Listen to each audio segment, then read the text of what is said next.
Queridos alunos, nós estaremos fazendo nesta aula uma introdução à sociologia da religião. Estamos dando sequência aos estudos da introdução à ciência da religião.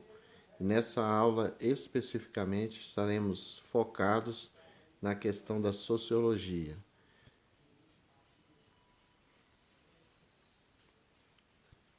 Inicialmente, vamos definir o que é sociologia, depois religião e, por fim, falaremos sobre a sociologia da religião. Sociologia é uma das ciências humanas cujo objeto de estudo é o comportamento humano em função do meio social no qual ele vive, bem como as diversas interações entre indivíduos, associações, grupos e instituições. Importante também definirmos o que é religião. Vem do latim religion, que significa prestar culto a uma divindade, ligar novamente, religar. Conjunto de crenças e práticas relacionadas com aquilo que é considerado sobrenatural, sagrado, divino e transcendental. E aí temos aquilo que é a definição de sociologia da religião. A sociologia, o objetivo, A sociologia da religião busca explicar empiricamente as relações entre a religião e a sociedade. Os estudos fundamentam-se na dimensão social da religião e na dimensão religiosa da sociedade. Vamos falar também sobre a relação entre religião e sociedade. A sociologia investiga como as crenças afetam a organização social e os padrões de comportamento das pessoas. A religião precisa ser legitimada socialmente, ou seja, deve ser aceita socialmente. Uma outra definição importante para a gente entender a sociologia e a religião é a distinção entre sagrado e profano. Sagrado está relacionado ao extraterreno, o transcendente, enquanto que profano está relacionado àquilo que é comum, relacionado ao cotidiano. Vamos falar de alguns teóricos importantes nessa área da sociologia e como isso se relaciona com a religião. O primeiro deles que vamos estar falando é Augusto Comte, de 1798 a 1857. Esse é um dos principais teóricos no início da sociologia. Ele queria tratar as ciências sociais assim como usando os mesmos métodos das ciências naturais. Isso faz parte de um contexto no qual a ciência natural tinha preponderância sobre todas as outras ciências. E a confiança de Augusto Comte na ciência era tão grande que ele criou uma teoria do progresso da humanidade baseado em 3 estágios. É o que nós vamos falar aqui. Ele acreditava que das civilizações ou das sociedades humanas mais primitivas até as mais evoluídas, segundo a visão dele, nós passamos, a história da humanidade passou por um período teológico ou religioso, o outro período que ele chama de metafísico ou filosófico, e por fim ele acreditava que se estabeleceria na história da humanidade uma sociedade positiva, baseada tão somente naquilo que é visível, real e natural, e não em especulações metafísicas ou filosóficas ou até mesmo religiosas. Temos um esquema aqui onde nós apresentamos as ideias principais de Augusto Comte, os 3 estágios. Ele acreditava que a história progredia linearmente até atingir o progresso da ciência. O primeiro estágio ele definia como um mundo compreensível apenas pelas figuras de Deus e espíritos. Visa um tipo de compreensão absoluta, acredita ter posse do conhecimento e ainda confiança em poderes fundados na autoridade. Um segundo estágio que ele define da seguinte maneira: dissolve o estado teológico, fundamentado na argumentação, concebe forças físicas, químicas e vitais para explicar os fenômenos, substituindo as divindades. No segundo período, a metafísica reuniria todas as forças em uma só, a natureza. E, por fim, acreditava Comte que chegaríamos a uma sociedade positiva, científica. Ele chegou a ter crer numa religião científica. A último estágio da humanidade, acreditava Comte, caracteriza-se pela substituição da imaginação e da argumentação à observação. As preposições são baseadas em fatos particulares ou universais. Abandona as causas dos fenômenos para estabelecer leis. As ciências investigam o real. A influência do positivismo no Brasil é tão grande que nós temos na bandeira nacional o slogan do positivismo: ordem e progresso. Os três principais teóricos, depois de Augusto Comte na área da sociologia, são esses três que vocês estão vendo na tela: Durkheim, Weber e também Karl Marx. Quais as ideias principais de cada um? Para Durkheim, em relação à religião, a religião faz parte de um fato social. O conceito-chave do Durkheim é o fato social. Vou estar explicando isso posteriormente. A religião é uma instituição social, pois tem um poder coercitivo, estabelecendo regras e normas. Já Max Weber entendia que a religião tende a influenciar a economia. Nós vamos falar posteriormente sobre as suas ideias nesse sentido. Ele usou como base o protestantismo calvinista, que impulsionou o capitalismo. Já Marx acreditava que a religião é o ópio do povo. É um instrumento de dominação da burguesia. Vamos pensar aqui algumas ideias de Emile Durkheim, 1858 a 1917. Ele contribuiu para o desenvolvimento da disciplina da sociologia como disciplina acadêmica. Ele trabalhou a questão da objetividade na análise dos fenômenos sociais e ele cunhou o conceito fato social. Emílio Durkheim, os fatos sociais como coisas. Influenciado por Augusto Comte, Durkheim acreditava justamente aquilo que defendia Comte, que os fatos sociais são coisas, deve ser analisado assim como se fosse usando a metodologia das ciências naturais. O fato social são aspectos da vida que moldam as nossas ações como indivíduos. Ao contrário de Weber, o Durkheim acreditava que era a sociedade que influenciava o indivíduo, enquanto que Weber vai colocar uma ênfase mais nas ações do indivíduo sobre a sociedade. Ele também contribuiu para se estabelecer uma metodologia sociológica. E aqui tem um livro muito importante dele, que foram As Regras do Método Sociológico. É claro que a sociologia nesse período, ela estava começando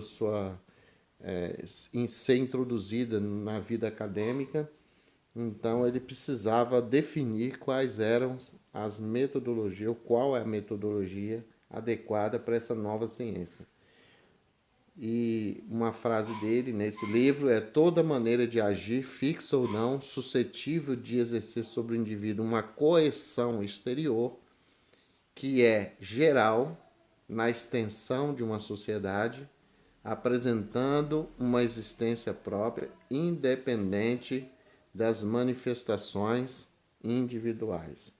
Aqui nessa frase, nós temos aquilo que vai ser os elementos dos fatos sociais que foi conceituado, trabalhado e elaborado por Emile Durkheim, que é a questão da generalidade, da coercitividade e a exterioridade.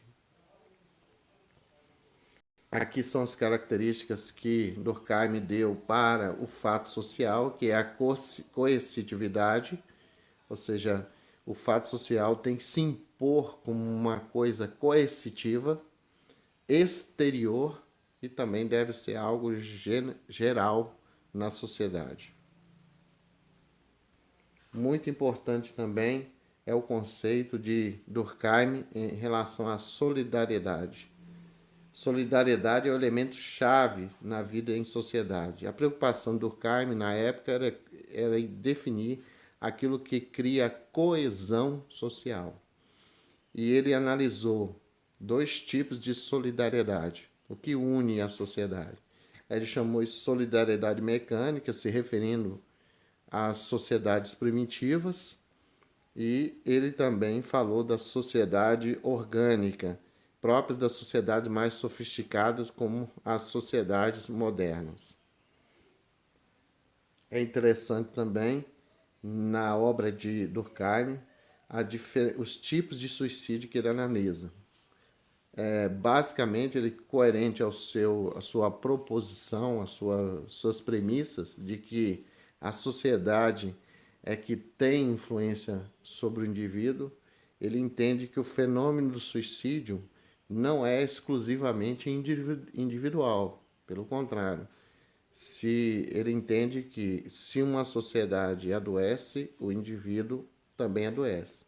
Aí ele vai fazer uma diferenciação entre suicídio egoísta, altruísta e anônimo. E aí nós entramos no segundo teórico aqui da nossa análise da sociologia da religião, que foi Max Weber. Foi um intelectual, jurista, economista alemão, considerado um dos fundadores da sociologia. Suas preocupações estavam relacionadas com a política, a economia e a cultura coagiam na sociedade. No livro Ensaios de Sociologia, publicado em 1946, o autor aborda o tema da religião. Vamos fazer uma diferenciação entre aqui os pensamentos de Augusto Comte e Max Weber. O positivismo de Comte, em primeiro lugar, vamos analisar esse positivismo dele. A história, na visão dele, a história é um processo evolutivo da humanidade, constituído de estágios distintos, que nós já falamos anteriormente, e sucessivos pelos quais deveriam passar todas as sociedades. Enquanto Max Weber, para ele, as diferenças entre as sociedades não estavam baseadas nos supostos estágios evolutivos, como acreditavam os positivistas, mas sim no fato de que cada sociedade tem origem e formação diferente das demais.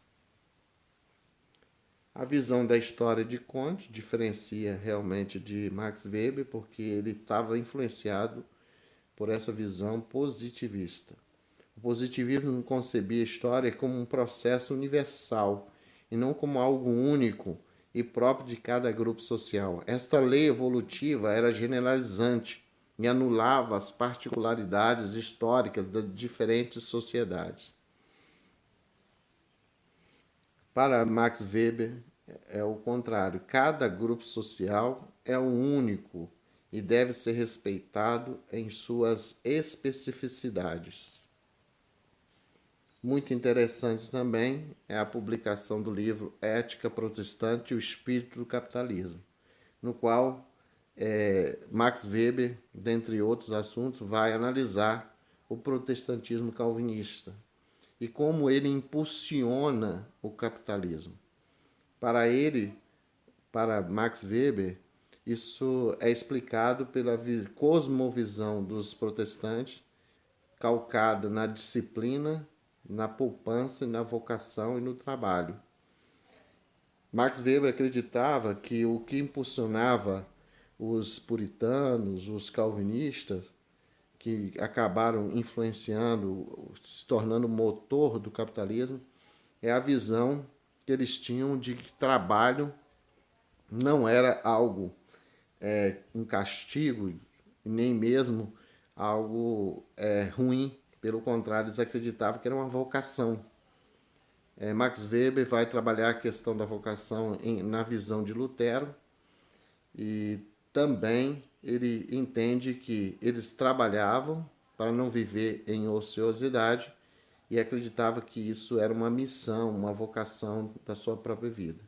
Além disso, aquilo que eles produziam, eles não gastavam em prazeres materiais, ou prazeres físicos, mas poupavam aquilo que conseguiu adquirir pelo seu trabalho. E essa disciplina, né, de guardar aquilo que, que eles produziam como excedente, gerava poupança, que também é, de certa forma, um dos elementos do capitalismo. E reinvestia no seu próprio negócio. Não tinha uma visão de gastar desregradamente tudo aquilo que ganhavam. Então, esse conjunto de disciplina, poupança, vocação e trabalho acabava criando como motor, se tornava um motor do próprio capitalismo. Ação, uma palavra-chave para entender Max Weber é a ação social. E o que seria a ação social? A ação social é a conduta do indivíduo na sociedade dotada de sentido. E para Max Weber, existe a ação, em primeiro lugar, a ação racional com relação aos fins, a ação social racional com relação aos valores morais, religiosos, espirituais, e a ação social afetiva, e por fim, uma ação social tradicional. Muito interessante também a visão que Max Weber desenvolve em relação ao poder, à dominação. Ele acredita existir dois tipos de dominação na sociedade, nas comunidades, que é a dominação, três tipos, né? A dominação legal, tradicional e carismática. O que ele entende por dominação legal? É uma pessoa que lidera por força do seu cargo. Uma pessoa, não necessariamente ele tem legitimidade na comunidade, mas por força de uma eleição por força de uma imposição do seu próprio cargo que ele ocupa, ele acaba exercendo uma liderança. Outro tipo de liderança que Max Weber diz que pode existir é a tradicional. É aquela pessoa que ganha um status de sabedoria, de tradição numa comunidade, por ser o mais velho, possivelmente um ancião, uma pessoa que já, mesmo não tendo o cargo, ele é respeitado como líder. E por fim, em terceiro lugar, ele chama a liderança, o poder de carismático. O que seria um poder carismático? É uma pessoa que, como os profetas do Antigo Testamento, muitos deles não estavam ligados ao Estado de Israel, pelo menos não institucionalmente, mas eram profetas independentes, que profetizavam independentemente. Cito como exemplo o profeta Elias, o profeta Eliseu, que não eram profetas da corte, mas tinham um grande carisma na comunidade de respeitabilidade e credibilidade, ainda que não tivesse cargo ou não fosse tradicionalmente aceito naquela comunidade como líderes, mas eram líderes carismáticos. Ainda devemos lembrar aqui a expressão de Max Weber, que foi desencantamento do mundo. É muito interessante essa visão de Max Weber. Ele acreditava que a sociedade capitalista, a sociedade secularizada, acabaria por desmistificar a religião e racionalizar, e entraria num processo de racionalização técnico-científica, ou seja, a burocracia também tem a ver com isso, e ele usava o termo desencantamento do mundo para se referir a esse fenômeno. E aqui nós temos o outro teórico da religião, que não era diretamente, Marx não falou diretamente sobre religião, mas às vezes indiretamente se referia à religião como o ópio do povo. A visão marxista, né, vamos estar baseado na praxis. Marx chegou a dizer que os filósofos até aquele momento estavam se limitando a interpretar o mundo de diversas maneiras. O que importa é modificá-lo.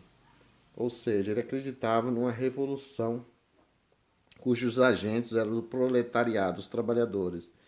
E ele trabalhou muito essa questão de conflito de classes, né, entre os capitalistas, detentores do capital, e os trabalhadores cuja única coisa que tinha era a força de trabalho. Para Marx, a sociedade se estruturava da seguinte maneira: uma infraestrutura que ele chamou uma infraestrutura socioeconômica, né? Produção material, mercadorias e produtos, e uma superestrutura ideológica que ele atribuía às religiões, à mídia, ao direito e ao Estado.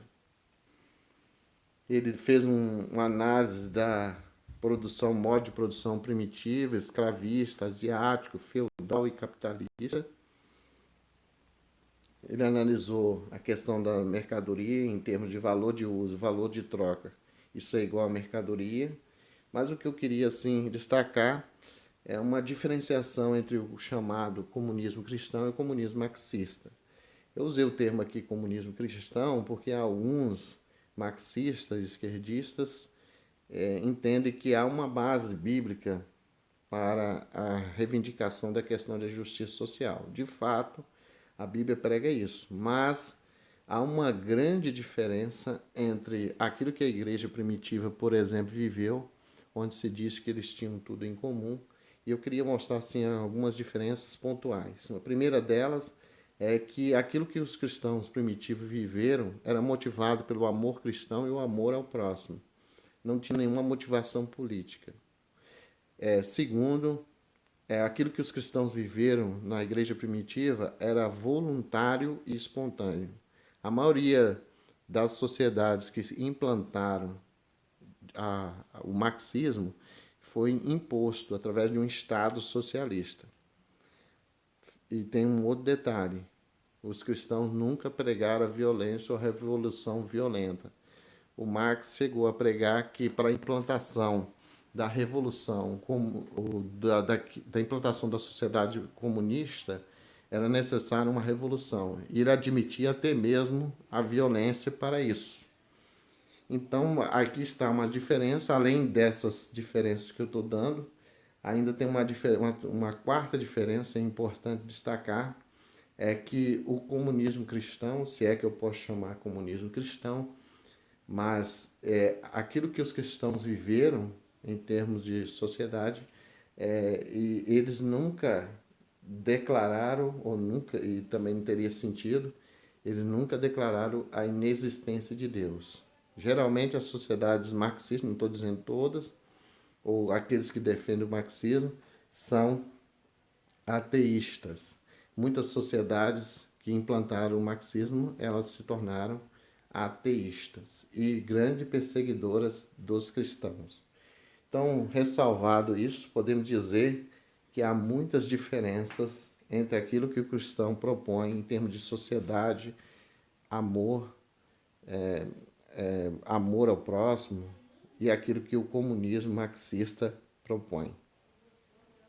Depois vem a escola de Frankfurt, que levou adiante as visões de uma crítica social, só que misturando alguns teóricos, como, por exemplo, a teoria de weberiana, a teoria freudiana, uma crítica ao positivismo, modernismo estético, a teoria marxista e a teoria cultural.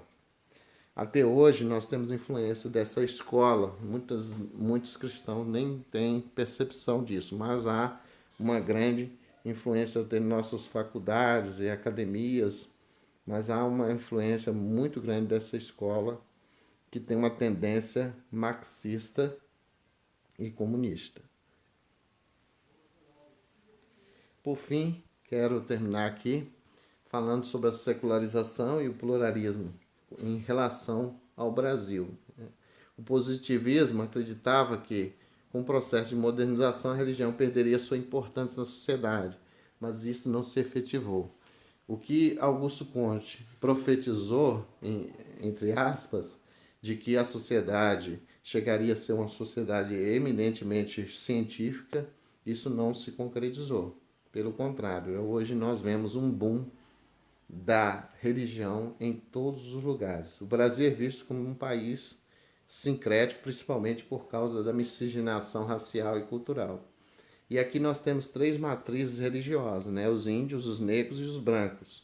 E as religiões principais que nós temos, que é o catolicismo, o protestantismo, o espiritismo, a umbanda e o candomblé. Eu fiz esse apanhado dos teóricos e os principais conceitos que eles desenvolveram sobre a religião. Nós falamos aí do Augusto Conte, falamos também de Max Weber, do Durkheim, e nós falamos do Marx e qual a principal visão que eles têm da religião. É aqui a gente encerra esta aula.